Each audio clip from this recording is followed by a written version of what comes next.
progetto andremo ad utilizzare rotoli di carta igienica, colla a caldo e materiale decorativo. Se vi manca qualche rotolo di carta igienica potete benissimo estrarlo in questo modo, quindi andate a schiacciare il rotolo, inserite il dito sia da una parte che dall'altra, la stessa cosa la ripetete dal lato opposto e così piano piano andate ad estrarre il vostro cartoncino. Quindi ora possiamo iniziare. Io, come vedete, ho già tagliato di 1 centimetro il cartoncino e l'ho fatto con l'uso delle forbici.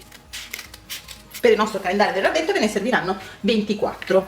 Ora vado a mettere la colla nella parte bassa, solo da un lato, e vado a premere. Così facendo ottengo una sorta di busta e qui all'interno andrò a inserire i miei doni. Ora non mi resta che decorare. Io andrò ad utilizzare questo ramo di pino finto che ho colorato di bianco, perché i colori principali che ho scelto per questo progetto sono il bianco ed il rosso. Utilizzo sempre la colla a caldo, vado ad incollare un bottone a forma di stella. Applico poi i miei numeri del calendario dell'avvento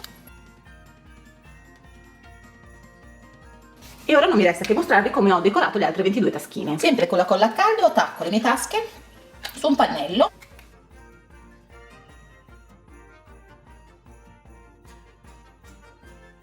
ed ecco qui il mio calendario dell'avvento terminato.